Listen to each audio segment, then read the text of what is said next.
Welcome to my book nook.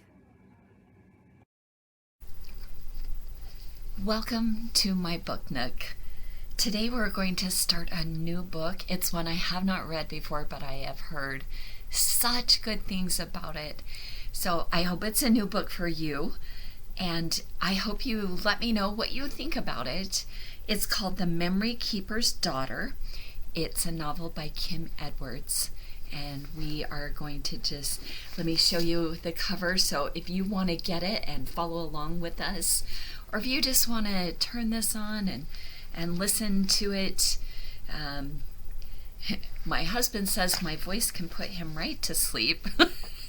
We tease each other a lot, but I hope that you enjoyed this. Let's get into it. March 1964. The snow started to fall several hours before her labor began. A few flakes first in the dull gray late afternoon sky, and then wind-driven swirls and eddies around the edge of their wide front porch. He stood by her side at the window, watching sharp gusts of snow billow, then swirl and drift to the ground. All around the neighborhood, lights came on and the naked branches of the trees turned white. After dinner, he built a fire, venturing out into the weather for wood he had piled against the garage the previous autumn. The air was bright and cold against his face, and the snow in the driveway was already halfway to his knees. He gathered logs, shaking off their snow-white caps and carrying them inside. The kindling in the iron grate caught fire immediately, and he sat for a time on the hearth, cross-legged, adding logs and watching the flames leap, blue-edged and hypnotic. Outside, snow continued to fall quietly through the darkness, as bright and thick as static in the cones of light cast by the streetlights. By the time he rose and looked out the window, their car had become a soft white hill on the edge of the street. Already his footprints in the driveway had filled and disappeared. He brushed ashes from his hands and sat on the sofa beside his wife, her feet propped on pillows, her swollen ankles crossed, a copy of Dr. Spock balanced on her belly. Absorbed, she licked her index finger absently each time she turned a page. Her hands were slender, her fingers short and sturdy, and she bit her bottom lip lightly, intently, as she read. Watching her, he felt a surge of love and wonder that she was his wife and that their baby, due in just 3 weeks, would soon be born. Their first child, this would be. They had been married just a year. She looked up smiling when he tucked the blanket around her legs. "You know, I've been wondering what it's like," she said. "Before we're born, I mean. It's too bad we can't remember." She opened her robe and pulled up the sweater she wore underneath, revealing a belly as round and hard as a melon. She ran her hand across its smooth surface, firelight playing across her skin, casting reddish gold onto her hair. "Do you suppose it's like being inside a great lantern? The book says light permeates my skin and that the baby can already see." "I don't know," he said. She laughed. "Why not?" she asked. "You're the doctor." "I'm just an orthopedic surgeon," he reminded her. "I could tell you the ossification pattern for fetal bones, but that's about it." He lifted her foot, both delicate and swollen inside the light blue sock, and began to massage it gently. The powerful tarsal bone of her heel, the metatarsals, and the phalanges hidden beneath skin and densely layered muscles, like a fan about to open. Her breathing filled the quiet room. Her foot warmed his hands, and he imagined the perfect, secret symmetry of bones. In pregnancy, she seemed to him beautiful but fragile, fine blue veins faintly visible through her pale white skin. It had been an excellent pregnancy without medical restrictions. Even so, he had not been able to make love to her for several months. He found himself wanting to protect her instead, to carry her up flights of stairs, to wrap her in blankets, to bring her cups of custard. "I'm not an invalid," she protested each time, laughing. "I'm not some fledgling you discovered on the lawn." Still, she was pleased by his attentions. Sometimes he woke and watched her as she slept, the flutter of her eyelids, the slow, even movement of her chest, her outflung hand, small enough that he could enclose it completely with his own. She was 11 years younger than he was. He had first seen her not much more than a year ago, as she rode up an escalator in a department store downtown, one gray November Saturday while he was buying ties. He was 33 years old and new to Lexington, Kentucky, and she had risen out of the crowd like some kind of vision. Her blonde hair swept back in an elegant chignon, pearls glimmering at her throat and on her ears. She was wearing a coat of dark green wool, and her skin was clear and pale. He stepped onto the escalator, pushing his way upward through the crowd, struggling to keep her in sight. She went to the 4th floor, lingerie and hosiery. When he tried to follow her through aisles dense with racks of slips and brassieres and panties, all glimmering softly, a sales clerk in a navy blue dress with a white collar stopped him, smiling to ask if she could help. A robe, he said, scanning the aisles until he caught sight of her hair, a dark green shoulder, her bent hand revealing the elegant pale curve of her neck. A robe for my sister who lives in New Orleans. He had no sister, of course, or any living family that he acknowledged. The clerk disappeared and came back a moment later with 3 robes in sturdy terry cloth. He chose blindly, hardly glancing down, taking the one on top. 3 sizes, the clerk was saying, and a better selection of colors next month. But he was already in the aisle, a coral-colored robe draped over his arm, his shoes squeaking on the tiles as he moved impatiently between the other shoppers to where she stood. She was shuffling through the stacks of expensive stockings, sheer colors shining through slick cellophane windows, taupe, navy, and maroon as dark as pig's blood. The sleeve of her green coat brushed his, and he smelled her perfume. Something delicate and yet pervasive, something like the dense, pale petals of lilacs outside. The window of the student room he had once occupied in Pittsburgh. The squat windows of his basement apartment were always grimy, opaque, with still factory soot and ash, but in the spring there were lilacs blooming, sprays of white and lavender pressing against the glass, their scent drifting in like night. He cleared his throat. He could hardly breathe. He held up the terry cloth robe, but the clerk behind the counter was laughing, telling a joke, and she did not notice him. When he cleared his throat again, she glanced at him, annoyed, then nodded at her customer, now holding 3 thin packages of stockings like giant playing cards in her hands. "I'm afraid Miss Asher was here first," the clerk said, cool and haughty. Their eyes met then, and he was startled to see that they were the same dark green as her coat. She was taking him in, the solid tweed overcoat, his face clean-shaven and flushed with cold, his trim fingernails. She smiled, amused and faintly dismissive, gesturing to the robe on his arm. "For your wife?" she asked.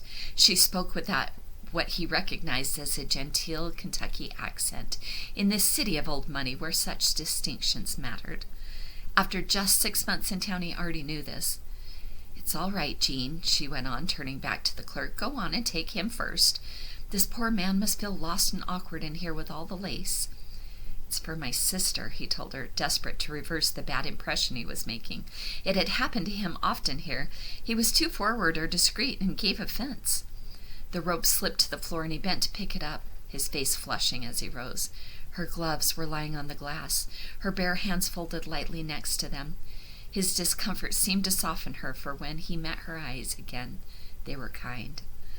He tried again. "I'm sorry, I don't seem to know what I'm doing. And I'm in a hurry. I'm a doctor. I'm late to the hospital." Her smile changed then and grew serious.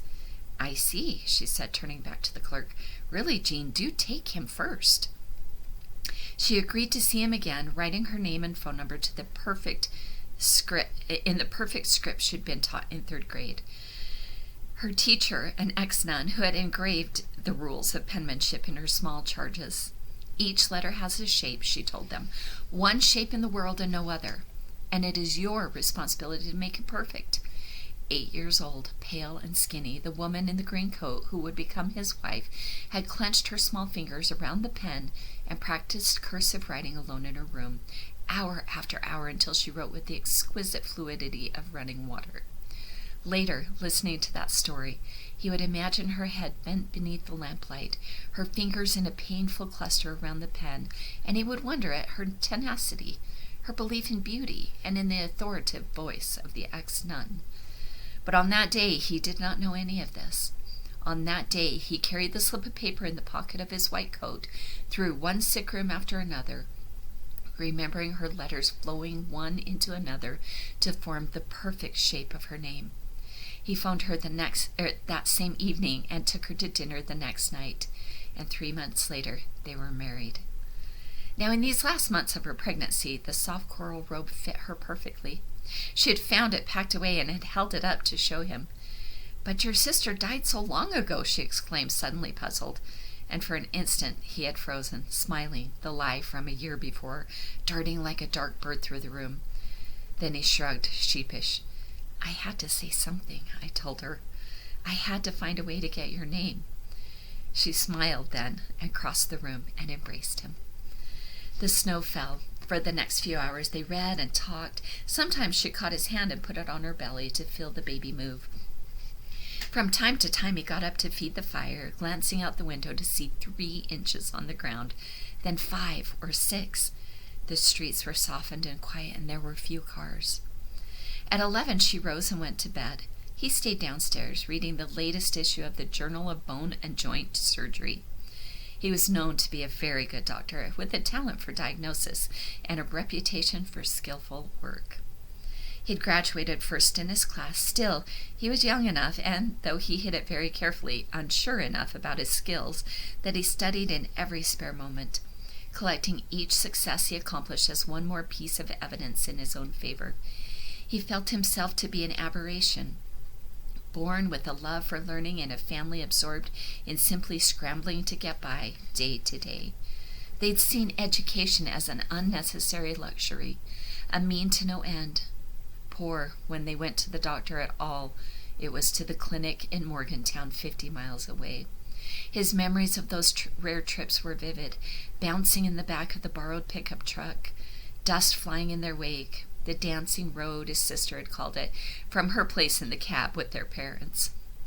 In Morgantown, the rooms were dim, the murky green or turquoise of pond water, and the doctors had been hurried, brisk with them, distracted. All these years later, he still had moments when he sensed the gaze of those doctors and felt himself to be an imposter, about to be unmasked by a single mistake. He knew his choice of specialties reflected this, not for him the random excitement of general medicine or the delicate, risky plumbing of the heart.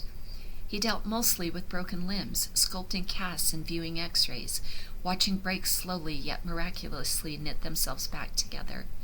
He liked that bones were solid things, surviving even the white heat of cremation. Bones would last. It was easy for him to put his faith in something so solid and predictable. He read well past midnight until the words shimmered senselessly on the bright white pages, and then he tossed the journal on the coffee table and got up to tend the fire. He tamped the charred fire-laced logs into embers, opened the damper fully, and closed the brass fireplace screen. When he turned off the lights, shards of fire glowed softly through layers of ash, as delicate and white as the snow piled so high now on the porch railings and the rhododendron bushes. The stairs creaked with his weight. He paused by the nursery door, studying the shadowy shapes of the crib and the changing table, the stuffed animals arranged on the shelves. The walls were painted a pale sea green. His wife had made the Mother Goose quilt that hung on the far wall, sewing with tiny stitches, tearing out entire panels if she noted the slightest imperfection. A border of bears was stenciled just below the ceilings. She had done that too. On an impulse, he went into the room and stood before the window, pushing aside the sheer curtain to watch the snow, now nearly 8 inches high on the lampposts and the fences and the roofs. It was the sort of storm that rarely happened in Lexington, and the steady white flakes, the silence filled him with a sense of excitement and peace. It was a moment when all the disparate shards of his life seemed to knit themselves together. Every past sadness and disappointment, every anxious secret and uncertainty hidden now beneath the soft white layers. Tomorrow would be quiet, the world subdued and fragile, until the neighborhood children came out to break this stillness with their tracks and shouts and joy. He remembered such days from his own childhood in the mountains, rare moments of escape when he went into the woods, his breathing amplified and his voice somehow muffled by the heavy snow that bent branches low, drifted over paths. The world for a few short hours transformed. He stood there for a long time until he heard her moving quietly. He found her sitting on the edge of the bed, her head bent, her hands gripping the mattress. "I think this is labor," she said, looking up. Her hair was loose, a strand caught on her lip. He brushed it back behind her ear. She shook her head as he sat beside her. "I don't know, I feel strange, this crampy feeling, it comes and goes." He helped her lie down on her side, and then he lay down too, massaging her back. "It's probably just false labor," he assured her. "It's 3 weeks early after all, and first babies are usually late." This was true, he knew. He believed it as he spoke, and he was, in fact, so sure of it that after a time he drifted into sleep. He woke to find her standing over the bed, shaking his shoulder. Her robe, her hair looked nearly white in the strange snowy light that filled their room. "I've been timing them, 5 minutes apart. They're strong, and I'm scared." He felt an inner surge then. Excitement and fear tumbled through him like foam pushed by a wave. But he had been trained to be calm in emergencies, to keep his emotions in check, so he was able to stand without any urgency, take the watch, and walk with her, slowly and calmly up and down the hall. When the contractions came, she squeezed his hand so hard he felt as if the bones in his fingers might fuse. The contractions were, as she had said, 5 minutes apart, then 4. He took the suitcase from the closet, feeling numb suddenly with the momentousness of the events, long expected but a surprise all the same. He moved as she did, but the world slowed to stillness around them. He was acutely aware of every action, the way his breath rushed against his tongue, the way her feet slid uncomfortably into the only shoe she could still wear, her swollen flesh making a ridge against the dark gray leather. When he took her arm, he felt strangely as if he himself were suspended in the room, somewhere near the light fixture. Watching them both from above, noting every nuance and detail, how she trembled with a contraction, how his fingers closed so firmly and protectively around her elbow, how outside still the snow was drifting down. He helped her into her green wool coat, which hung unbuttoned, gaping around her belly. He found the leather gloves she'd been wearing when he first saw her, too. It seemed important that these details be right. They stood together on the porch for a moment, stunned by the soft white world. "Wait here," he said, and he went down the steps, breaking a path through the drifts. The doors of the old car were frozen, and it took him several minutes to get one open. A white cloud flew up, glittering, when the door at last swung back, and he scrambled on the floor of the back seat for the ice scraper and brush. When he emerged, his wife was leaning against a porch pillar, her forehead on her arms. He understood in that moment both how much pain she was in and that the baby was really coming that very night. He resisted a powerful urge to go to her and instead put all his energy into freeing the car, warming first one bare hand and then the other beneath his armpits when the pain of the cold became too great. Warming them but never pausing, brushing snow from the windshield and the windows and the hood, watching it scatter and disappear into the soft sea of white around his calves. "You didn't mention it would hurt this much," she said when he reached the porch. He put his arm around her shoulders and helped her down the steps. "I can walk," she insisted. "It's just when the pain comes." "I know," he said, but he didn't let her go. When they reached the car, she touched his arm and gestured to the house, veiled with snow and glowing like a lantern in the darkness of the street. "When we come back, we'll have our baby with us," she said. "Our world will never be the same." The windshield wipers were frozen, and snow spilled down the back window when he pulled into the street. He drove slowly, thinking how beautiful Lexington was, the trees and bushes so heavy with snow. When he turned onto the main street, the wheels hit ice and the car slid, briefly, fluidly across the intersection, coming to rest by a snowbank. "We're fine," he announced, his head rushing. Fortunately, there wasn't another car in sight. The steering wheel was as hard and cold as stone beneath his bare hands. Now and then he wiped at the windshield with the back of his hand, leaning to peer through the hole he'd made. "I called Bentley before we left," he said, naming his colleague, an obstetrician. "I said to meet us at the office. We'll get there. We'll go there. It's closer." She was silent for a moment, her hand gripping the dashboard as she breathed through a contraction. "As long as I don't have my baby in this old car," she managed at last, trying to joke. "You know how much I've always hated it."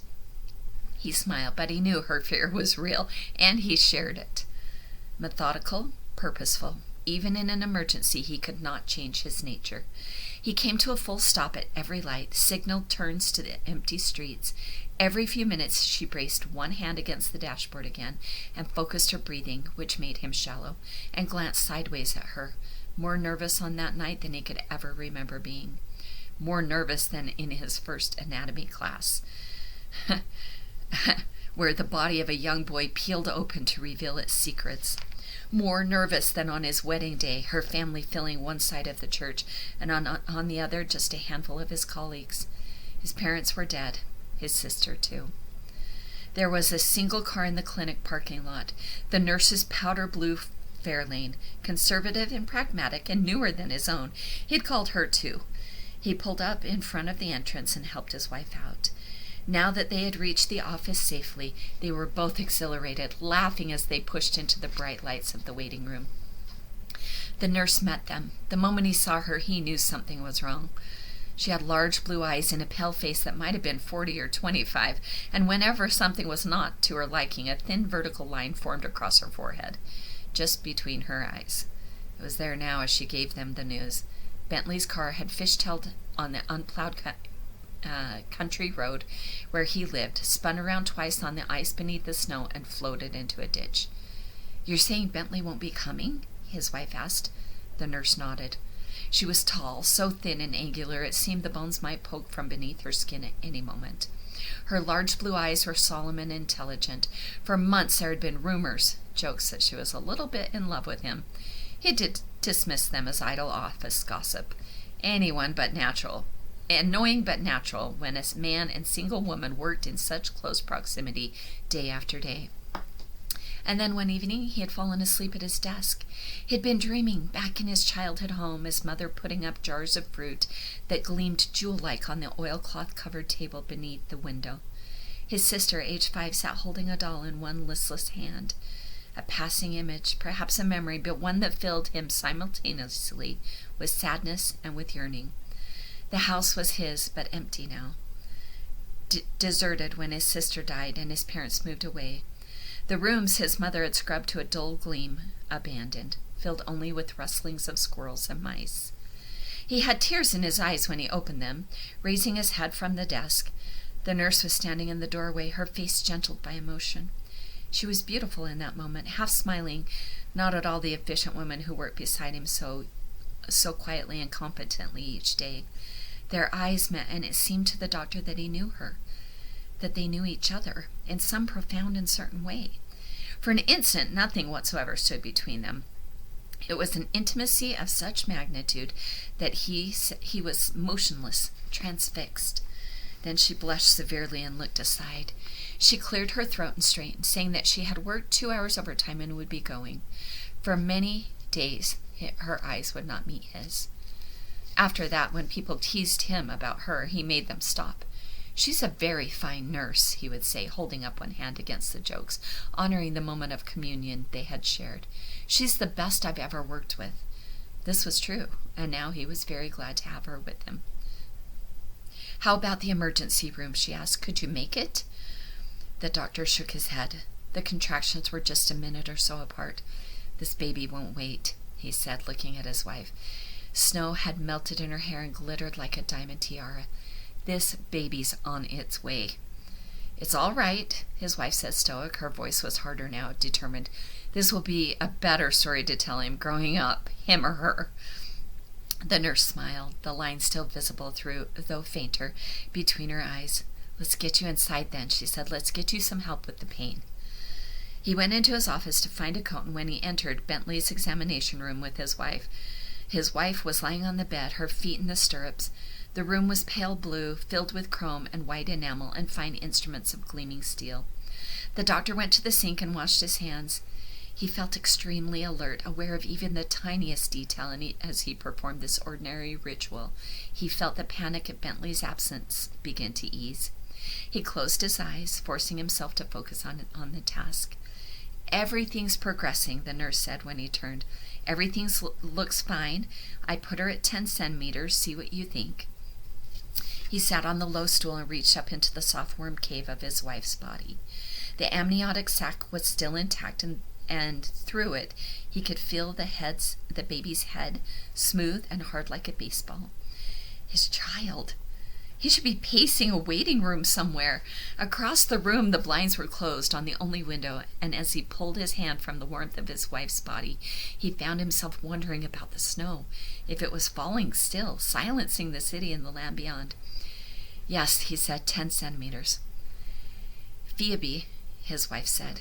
He could not see her face, but her voice was clear. They had been discussing names for months and had reached no decisions. "For a girl, Phoebe, and for a boy, Paul, after my great-uncle. Did I tell you this?" she asked. "I meant to tell you. I decided." "Those are good names," the nurse said, soothing. Phoebe and Paul." The doctor repeated, but he was concentrating on the contraction now rising in his wife's flesh. He gestured to the nurse who readied the gas. During his residency years, the practice had been to put the woman in labor out completely until the birth was over. But times had changed. It was 1964, and Bentley, he knew, used gas more selectively. Better that she should be awake to push. He would put her out for the worst of the contraction, for the crowning and the birth. His wife tensed and cried out, and the baby moved in the birth canal, bursting the amniotic sac. "Now," the doctor said, and the nurse put the mask in place. His wife's hands relaxed, her fists clenching as the gas took effect, and she lay still, tranquil and unknowing as another contraction and another moved through her. "It's coming fast for a first baby," the nurse observed. "Yeah," the doctor said, "so far so good." Half an hour passed in this way. His wife roused and moaned and pushed, and when he felt she had had enough, or when she cried out that the pain was overwhelming, he nodded to the nurse who gave her the gas. Except for the quiet exchange of instructions, they did not speak. Outside, the snow kept falling, drifting along the sides of houses, filling the roads. The doctor sat on a stainless steel chair, narrowing his concentration to the essential facts. He had delivered 5 babies during medical school, all live births and all successful, and he focused now on those, seeking in his memory the details of care. As he did so, his wife, lying with her feet in the stirrups and her belly rising so high that he could not see her face, slowly became one with those other women. Her round knees, her smooth narrow calves, her ankles, all these were before him familiar and beloved. Yet he did not think to stroke her skin or put a reassuring hand on her knee. It was the nurse who held her hand while she pushed. To the doctor, focused on what was immediately before him, she became not just herself, but more than herself. A body like other bodies. A patient whose needs he must meet with every technical skill he had. It was necessary, more necessary than usual, to keep his emotions in check. As time passed, the strange moment he had experienced in their bedroom came to him again. He began to feel as if he were somehow removed from the scene of this birth, both there and also floating elsewhere, observing from some safe distance. He watched himself make the careful, precise incision for the episiotomy. A good one, he thought, as the blood welled in a clean line, not letting himself remember the times he had touched that same flesh in passion. The head crowned. In 3 more pushes it emerged, and then the body slid into his waiting hands, and the baby cried out, its blue skin pinking up. It was a boy, red-faced and dark-haired, his eyes alert, suspicious of the lights and the cold, bright slap of air. The doctor tied the umbilical cord and cut it. "My son," he allowed himself to think. "My son." "He's beautiful," the nurse said. She waited while he examined the child, noting his steady heart, rapid and sure, the long-fingered hands and shock of dark hair. Then she took the infant to the other room to bathe him and to drop the silver nitrate into his eyes. The small cries drifted back to them, and his wife stirred. The doctor stayed where he was with his hand on her knee, taking several deep breaths, awaiting the afterbirth. "My son," he thought again. "Where's the baby?" his wife asked, opening her eyes and pushing hair away from her flushed face. "Is everything all right?" "It's a boy," the doctor said, smiling down at her. "We have a son. You'll see him as soon as he's clean. He's absolutely perfect." His wife's face, soft with relief and exhaustion, suddenly tightened with another contraction, and the doctor, expecting the afterbirth, returned to the stool between her legs and pressed lightly against her abdomen. She cried out, and at the same moment he understood what was happening, as startled as if a window had appeared suddenly in a concrete wall. "It's all right," he said. "Everything's fine. Nurse?" he called as the next contraction tightened. She came at once, carrying the baby, now swaddled in white blankets. "He's a 9 on the APGAR," she announced. "That's very good." His wife lifted her arms for the baby and began to speak, but then the pain caught her and she lay back down. "Nurse," the doctor said, "I need you here right now." After a moment's confusion, the nurse put 2 pillows on the floor, placed the baby on them, and joined the doctor by the table. "More gas," he said. He saw her surprise and then her quick nod of comprehension as she complied. His hand was on his wife's knee. He felt the tension ease from her muscles as the gas worked. "Twins?" the nurse asked. The doctor, who had allowed himself to relax after the boy was born, felt shaky now, and he did not trust himself to do more than nod. "Steady," he told himself as the next head crowned. "You are anywhere," he thought, watching from some point on the ceiling as his hands worked with method and precision. "This is any birth." This baby was smaller and came easily, sliding so quickly into his gloved hands that he leaned forward, using his chest to make sure it did not fall. "It's a girl," he said, and cradled her like a football, face down, tapping her back until she cried, and then he turned her over to see her face. Creamy white vernix whirled in her delicate skin, and she was slippery with amniotic fluid and traces of blood. The blue eyes were cloudy, the hair jet black. Betty barely noticed all of this. What he was looking at were the unmistakable features. The eyes turned up as if with laughter, the epicanthal fold across their lips, the flattened nose. "A classic case," he remarked. He remembered his professor saying as they examined a similar child years ago. "A mongoloid. Do you know what that means?" And the doctor, dutiful, had recited the symptoms he'd memorized from the text: flaccid muscle tone, delayed growth and mental development, possible heart complications, early death. The professor had nodded, placing his stethoscope on the baby's smooth, bare chest. "Poor kid. There's nothing they can do except try to keep him clean. They ought to spare themselves and send him to a home." The doctor had felt transported back in time. His sister had been born with a heart defect and had grown very slowly, her breath catching and coming in little gasps whenever she tried to run. For many years, until the first trip to the clinic in Morgantown, they had not known what was the matter. Then they knew, and there was nothing they could do. All his mother's attention had gone to her, and yet she had died when she was 12 years old. The doctor had been 16, already living in town to attend high school, already on his way to Pittsburgh and medical school, and the life he was living now. Still, he remembered the depth and endurance of his mother's grief, the way she walked uphill to the grave every morning, her arms folded against whatever weather she encountered. The nurse stood beside him and studied the baby. "I'm sorry, doctor," she said. He held the infant, forgetting what he ought to do next. Her tiny hands were perfect, but the gap between her big toes and the others, that was there like a missing tooth.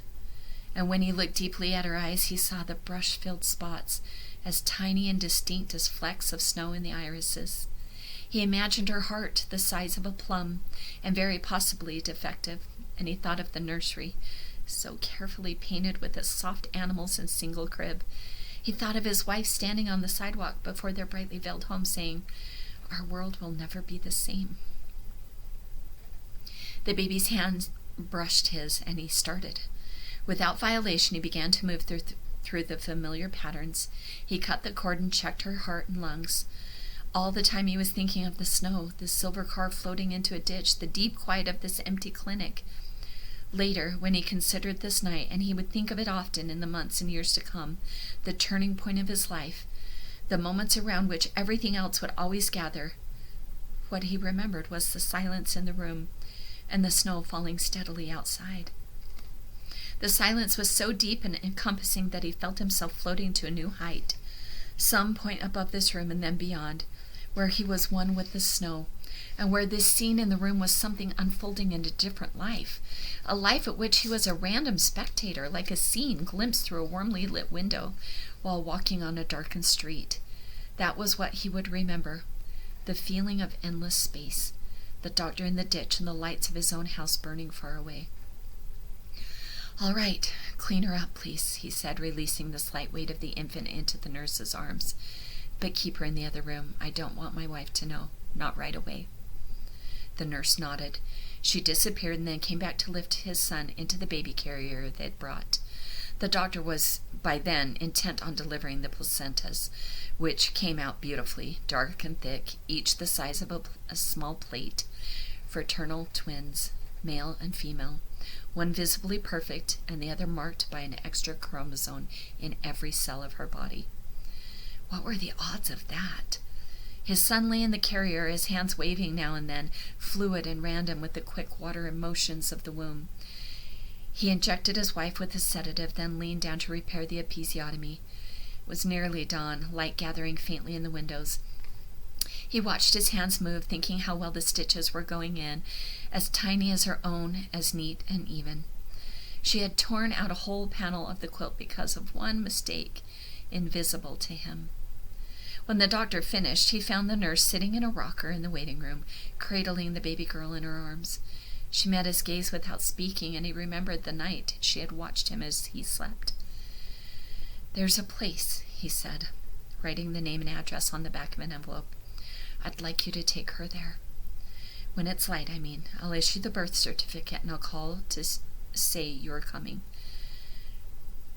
"But your wife," the nurse said, and he heard from his distant place the surprise and disapproval in her voice. He thought of his sister, pale and thin, trying to catch her breath, and his mother turning to the window to hide her tears. "Don't you see?" he asked, the voice soft. "This poor child will most likely have a serious heart defect, a fatal one. I'm trying to spare us all the terrible grief." He spoke with conviction. He believed his own words. The nurse sat staring at him, her expression surprised but otherwise unreadable, as he waited for her to say yes. In the state of mind he was in, it did not occur to him that she might say anything else. He did not imagine, as he would later that night and in many nights to come, the ways in which he was jeopardizing everything. Instead, he felt impatient with their slowness and very tired all of a sudden, and the clinic, so familiar, seemed strange around him, as if he were walking in a dream. The nurse studied him with her blue, unreadable eyes. He returned her gaze, unflinching, and at last she nodded, a movement so slight as to be imperceptible. "The snow," she murmured, looking down. But by mid-morning the storm had begun to abate, and a distant sound of plows grated through the still air. He watched from the upstairs window as the nurse knocked snow from her powder-blue car and drove off into the soft white world. The baby was hidden asleep in a box lined with blankets on the seat behind her. The doctor watched her turn left onto the street and disappear. Then he went back and sat with his family. His wife slept, her gold hair splayed across the window. Now and then the doctor dozed. Awake, he gazed into the empty parking lot, watching smoke rise from the chimney across the street, preparing the words he would say, that it was no one's fault, that their daughter would be in good hands, with others like herself, with ceaseless care, that would be best this way for them all. In the late morning, when the snow had stopped for good, his son cried out in hunger, and his wife woke up. "Where's the baby?" she said, rising up on her elbows, pushing her hair from her face. He was holding their son, warm and light, and he sat down beside her, settling the baby in her arms. "Hello, my sweet," he said. "Look at our beautiful son. You were very brave." She kissed the baby's forehead, then undid her robe and put him to her breast. His son latched on at once, and his wife looked up and smiled. He took her free hand, remembering how hard she had held onto him, imprinting the bones of her fingers onto his flesh. He remembered how much he had wanted to protect her. "Is everything all right?" she asked. "Darling, what is it?" "We had twins." he told her slowly, thinking of the shocks of dark hair, the slippery bodies moving in his hands. Tears rose in his eyes. One of each. Oh, she said, a little girl too? Phoebe and Paul? But where is she? Her fingers were so slight, he thought, like the bones of a little bird. My darling, he began. His voice broke and the words he had rehearsed so carefully were gone. He closed his eyes, and when he could speak again, more words came, unplanned. Oh, my love, he said, I'm so sorry. Our little daughter died as she was born. What? I have chills. I don't know what you guys are thinking, but I'm shook right now. Oh my gosh. Oh my gosh. Next time, friends, we'll see you then.